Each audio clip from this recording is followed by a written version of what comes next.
9월 5일 화요일 오전 11시를 막 넘겼습니다. 이 시간에는 김명수 대법원장이 오는 24일로 6년 임기를 마치게 됩니다. 김 대법원장은 지난주에 임기를 마치는 소회를 출입기자단과의 간담회를 통해서 밝혔습니다. 1. 대과 없이 큰 과오 없이 6년을 지냈다 하는 데 대해서 국민 여러분들에게 감사한다. 일부 사건의 재판 지연이라고 하는 이 비판이 있는데 그것은 근본적으로 법관의 수가 모자라기 때문이다. 그 법관 증언안을 만들어서 지금 입법 조치를 할 생각이다. 그 다음에 양승태 전임 대법원장 등 고위 법관들에 대한 사법농단 사건을 자체 조사를 했다. 그때 정말 가슴이 아팠다. 그리고 검찰에 수사 의뢰를 하고 그래야 밤잠을 자지 못하는 세월을 보낸 일이 있는데 지금도 그때로 되돌아가면 그렇게밖에 할 수 없다. 요 대목은 말이 안 되는 소리인데 일단 넘기겠습니다. 그리고 가장 보람 있었던 일로는 2018년 10월의 미쓰비시 중공업 징용공 11명에 대한 손해배상 판결을 받아들여서 일본 측이 배상하라고 하는 판결을 내린 것인데 그 시점이 그러니까 그 판결을 내린 직후부터 우리 사법부가 국민의 존경을 받게 됐다. 대체로 이제 이런 얘기를 했습니다. 저는 김명수 대법원장이 6년 전 이맘때 춘천지방법원장에서 지명됐을 때 이게 수직으로 따지면 한 서너 단계를 높이 올라가는 경우에 해당하는데 그래 뭔가 새로운 바람을 문재인 정권이 일으키는가 보다 처음에 긍정적으로 봤는데 곧 그가 법원 내에 가장 강력한 사조직인 우리법연구회 국제법연구회 회장을 지낸 사람이다. 아, 이거 무슨 의도가 있구나 문 정권이 이렇게 생각했는데 아니나 다를까 그는 그 파벌 중심으로 서울중앙지방법원장 가장 중요한 사건을 많이 다루는 중앙지법원장의 원장, 수석부장 그리고 주요 보직 부장판사들을 그 연구회 출신으로 다 포진해가지고 지난 6년의 세월을 보내게 되었습니다. 그래서 이게 실패한 대법원장 시대다. 대법원장이라 그러면 군사 정권 시대도 대법원장이 있고 그랬는데 이게 민간정부 시절에 이런 대법원장 파벌 인사를 하고 그리고 완전히 정권의 하부 기관을 자처했다. 문재인 정권과 관련되는 모든 사건은 지연시켜서 덮고 그리고 발뺌하고 영장 기각하고 이런 일을 반복했다. 그러니까 가장 초라하고 볼품없는 대한민국 대법원장 김명수 시대의 6년이었다. 저는 이런 평가를 내릴 수밖에 없습니다. 그때 저는 파벌 인사 절대 하면 안 된다. 그리고 정관예우 풍토를 완전히 말살해라. 이 두 가지만 해도 성공한 대법원장이 될 것이라고 했는데 이게 완전히 거역해버렸습니다. 오늘은 여러 항목에 대해서 따질 것 없이 두 가지 점에 대해서 저는 공개적으로 김명수 대법원장에게 질문하고자 합니다. 이 질문을 통해서 그대가 무엇을 얼마만큼 잘못했는지를 인식하기를 바라고 뭐 반성문 안 쓰겠지요. 24일 날 이제 퇴임한다고 하니까. 그래도 일단 제가 따져서 두 가지는 내가 물어보려고 합니다. 첫째로 2018년 미쓰비시 중공업 징용공에 대한 이 배상 판결이 대단히 잘 됐고 보람 있었고 그 판결을 기해서 대법원과 전체 법원의 위상이 높아졌다라고 하는데 그 판결이 정당한 판결인가? 김명수 대법원장. 주심은 김노 환인지 하는 그 대법관이 주심이고 그 재판장은 연합부 판결에서 그러니까 김명수 대법원장이었죠. 그런데 그 주심 대법관도 판결을 선고한 이후에 이렇게 얘기를 했습니다. 항일 독립운동하는 신념으로 이런 판결을 했다. 미접시 중공업의 증용공들이 제안한 손해배상 청구를 받아들였다. 그러니까 미접시 중공업이 배상하라는 판결이다. 그러니까 이 판결을 하는데 나는 항일 독립운동하는 심정으로 그러니까 안중근, 윤봉길 의사의 심정에 도달해가 그런 판결을 했다. 이런 취지겠지요. 그러니까 이거를 김명수 대법원장은 재임 중에 가장 훌륭한 판결이고 보람 있는 판결이다. 이렇게 했습니다. 이 사람들은 대법원장이고 대법관이고 그런데 국제법의 일반적 원칙을 망각한 사람들이야. 이게 어떻게 사법시험에 합격하고 사법연수원을 거쳐가지고 법관이 되는지 그리고 다 법과대학에서 국제법 강의도 받았을 텐데 이게 말이 안 되는 소리입니다. 우선 일본에 대한 정부와 일본의 법인 개인에 대한 한국 정부와 한국인들의 청구권을 재판상 행사 못하는 것은 이미 65년 한일 기본 조약에 명시되어 있고 그리고 청구권 자금을 일본으로부터 한국이 받았다. 그러니까 일본에 대한 채권을 행사할 사람들은 이미 청구권 자금을 받은 정부에 대해서 요구를 해야 된다. 우리 한국 정부에.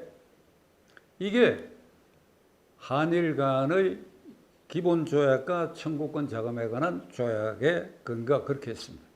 그래서 그때 박정희 정권은 공고를 해가지고 이게 채권 행사자들에게 신고를 받아가 비록 소액이지만은 이게 그 청구권 자금으로 보상 절차를 밟았는데 이게 20몇 년의 세월이 흐른 사이에 누락자가 나타났어. 몇십 명이 나타났어. 노무현 정권이요. 그 노무현 정권이 이걸 고심을 했어. 당시 이해찬 부총리와 민정수석, 문재인 수석의 태스크포스를 만들어가 연구를 한 결과 이건 제가 지금 말씀드린 것처럼 국제조약상 일본에 대한 권리 행사는 불가능하다. 그 특별법을 만들었다. 2차례 만들었다. 그래가 보상을 해줬다. 그러니까 여기에도 누락된 사람이 11명의 미쓰부시 중공업 근로자들이 그 2018년 판결에 나온 그대로 배상 소송을 했던 것입니다. 그러니까 국제법 원리에 어긋난다.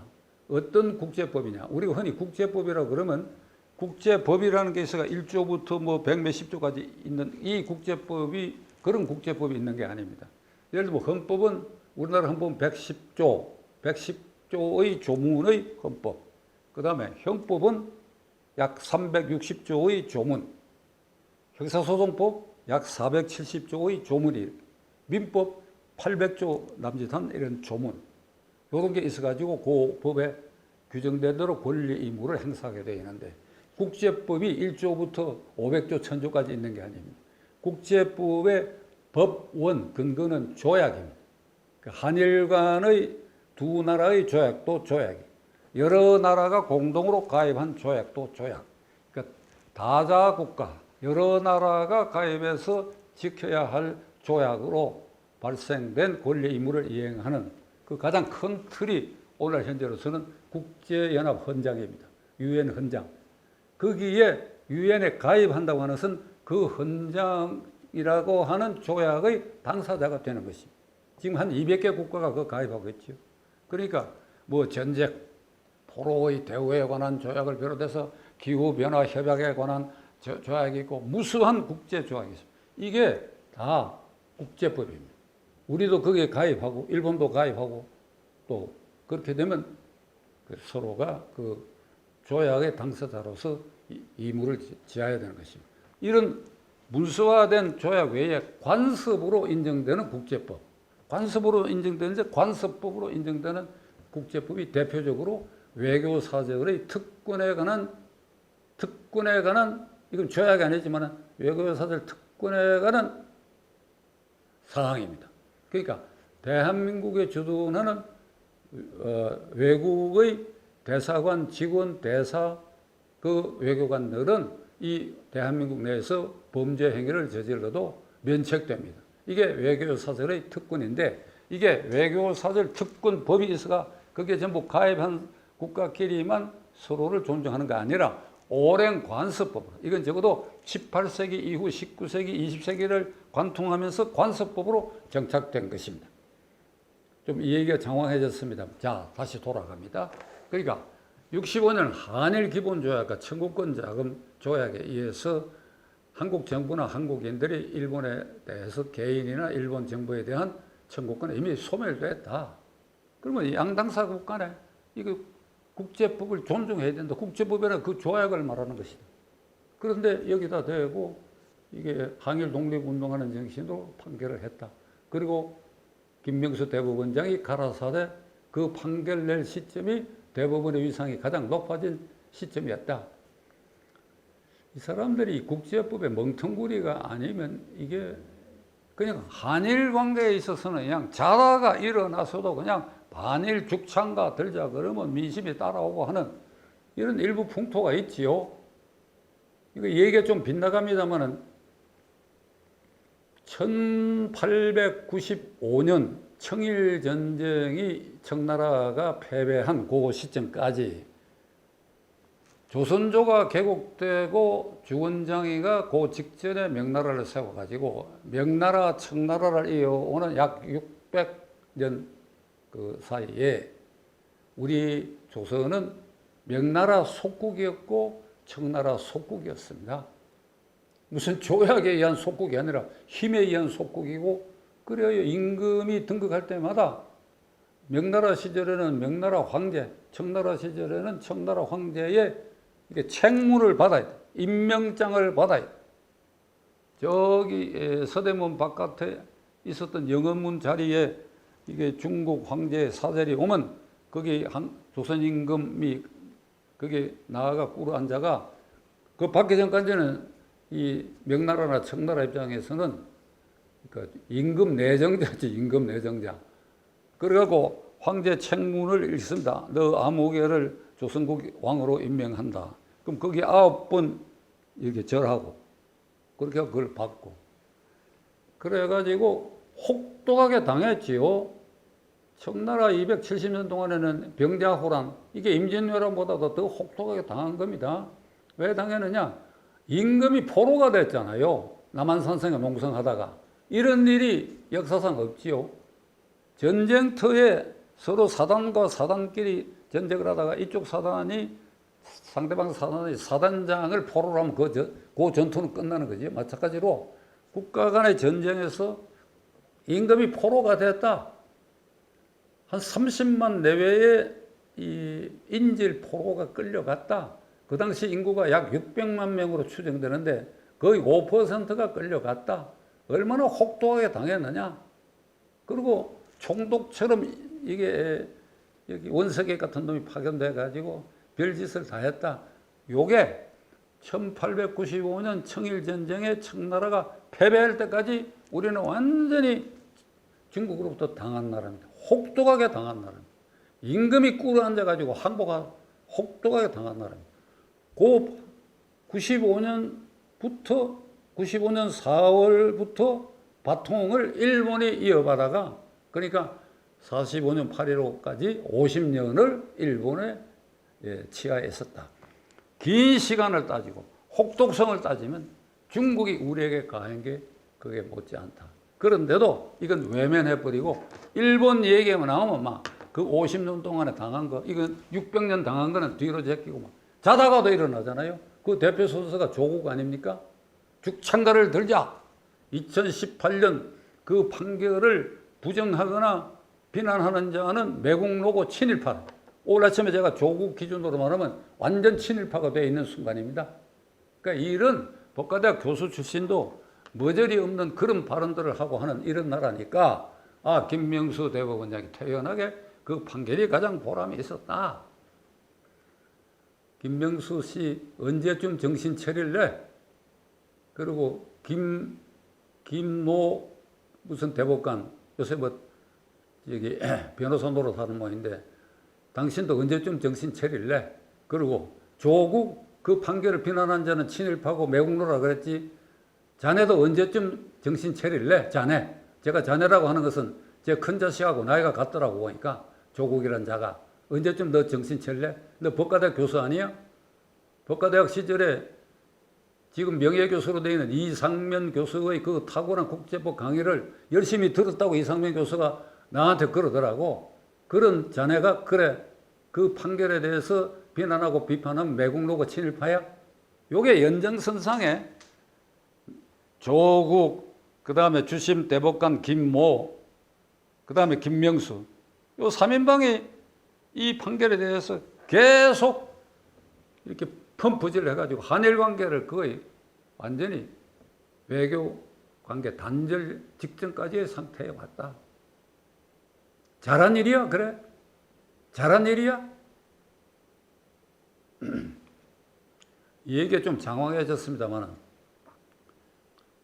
참고로 들으시라고 제가 여러 얘기를 했습니다. 두 번째로 나는 김명수 대법원장에 물으려고 합니다. 그대는 어찌하여 이재명 경기도지사가 공직선거법에 위반된 그 재판에 있어서 1심과 2심에 유죄가 된 것을 대법원에 가가지고 연합부 판결에서 이를 파기하고 무죄 취지로 판결한 것, 그 잘한 일인가? 주심 권순일이었지, 권순일 대법관. 잘한 일이야 지금? 그게? 지금 이 나라가 지금 제가 이 방송하고 있는 이 시간, 그러니까 9월 5일 지금 11시를 좀 넘겼는데 이 시간 저 여의도 국회의 본관, 현관 및 도로변에 흰 천막을 치고 거기 무슨 짓들이 일어나고 있는지 김명수 지켜보고 있는가? 한번 지켜봐라. 그걸 지켜보시오. 에? 그게 말이 되는 소리냐? 이게 천하 사기꾼의 가짜 단식을 하고 있어. 낮 10시부터 저녁 10시까지 거기 앉아가지고, 그러니까 한 끼쯤 안 먹겠지. 저도 점심 안 먹는 때가 많으니까. 저녁 10시 이후에 뭘 먹겠지? 아니, 본청 대표실에서 휴식한다고, 휴식. 제대로 하려고 그러면 똥오줌을 어디다가 누는까지 다 공개가 돼. 그게 단식이야. 그러니까 이렇게 활개치게 만들어가지고 온 나라를 작년 8월 이후 이재명 대표 시절의 정치를 파탄으로 몰고 많은 국민들을 말이지 이게 짜증내게 하고 열렬 지지자들이야 만세 부르겠지. 그러니까 이 개판으로 의회 정치와 국회를 이렇게 만들어 놓은 그 원흉인 이재명을 이게 법률적으로 사면해서 정치적으로 생존케 한 것이 그대야. 내가 이 손가락질해서 미안한데 시청자 여러분들에게 손가락질하는 거 아닙니다. 김명수 대법원장, 권순일 대법관 그 두 사람이야. 그 두 사람 그대들이야. 그 판결이 납득이 가야지. 뭐 거짓말로 둘러대더라도 국민들이 이해가 가고 납득이 가야지. 1심, 2심에 공직선거법상 유죄로 인정됐어. 그게 대법원에서 그런 공직선거법은 대부분 99%가 그냥 기각해버려요. 그래가 기각했으면 저게 국회의원도 못 나고 당대표도 안 되고 오늘날 정치가 이 수준으로까지는 절 나가지 않아. 근데 뭐를 무죄 판결을 했느냐. 1심, 2심에서 이재명이가 경기도지사 후보 경선 때에 상대 후보의 질문을 받은 것이 있는데, 여러분 대표적으로 하나, 성남시 도시개발공사의 개발처장 김문기라는 사람을 아느냐? 모른다고 대답해요. 또 뭐 몇 가지가 있는데 대표적으로 모른다 이렇게 얘기했는데 이걸 1심, 2심에서 이게 거짓말이라 하고 이게 국회의원 또는 도지사 당선 무효형에 해당하는 그런 판결을 했어요. 대법원에 올라갔어. 권순일 주심 재판장, 김명수 대법원장. 희한한 판결을 했어. 거짓말에 적극적 거짓말이 있고 소극적 거짓말이 있다. 이게 당신들 두 사람이 창안해 말이야. 내가 법조 인생 60년이 넘어가는 순간에 있는데 이런 말 처음 들어봤어. 판례에서 적극적 거짓말, 소극적 거짓말. 형법 조문 어디에도 그렇게 유추해서 해석할 만한 조문이 없어요. 그런데 무슨 말이냐? 상대방의 질문을 받고 이재명이 내가 김문기를 아느냐는 질문을 받고 모른다고 대답했다. 그러니까 상대방의 질문이 없는데 기자회견장에 나타나가지고 나는 김문기를 모르는 사람이다. 내가 김문기하고 잘 안다고 모함인데 모르는 사람이다. 이렇게 적극적으로 얘기한 것과 질문을 받고 대답해서 소극적인 자세에서 소극적인 상황의 거짓말이다. 그러니까 적극적 거짓말이 아니고 소극적 거짓말이니까 이걸 유죄로 인정할 수 없다. 하늘도 웃고 땅도 웃는 판결을 했는데 그러고 2년이 지난 사이에 이제 하늘과 땅이 분노해. 김명수, 권순일 분노해. 왜 분노하느냐? 이재명 하는 꼴을 보고 분노해. 이 나라에 이런 대법원장이 있고 이런 대법관이 있어? 그리고 권순일은 무슨 짓을 했느냐? 그 판결 나기 전후에 8번 대장동 게이트 그 몸통 이재명이 관련 있는 거기에 김만배 화천대유 사장이란 자가 권순일을 8차례 사무실로 찾아가 만났어. 사무실로. 판결 나기 전에 7번, 그 판결 직후에 1번, 그리고 권순일은 퇴직을 해가지고 직후에 화천대유 고문변호사 한 달에 고문료 1,500만 원.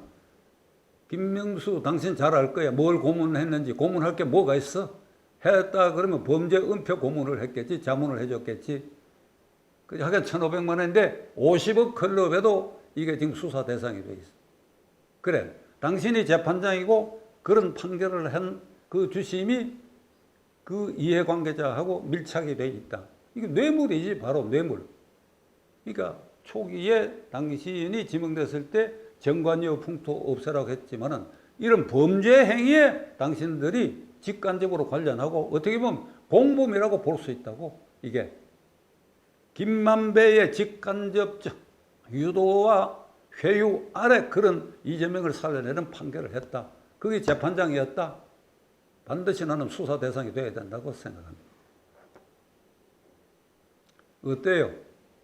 지금 편안한가? 권순일 씨 지금 편안해? 이래 놓고 대화 없이 지냈다. 2018년 징용공 판결이 가장 보람이 있었다. 이게 하늘과 땅을 뒤집는 소리를 김명수 씨 당신은 내뱉은 거야. 아마도 하늘이 용서치 않을 것입니다. 하늘이 용서치 않을 것입니다.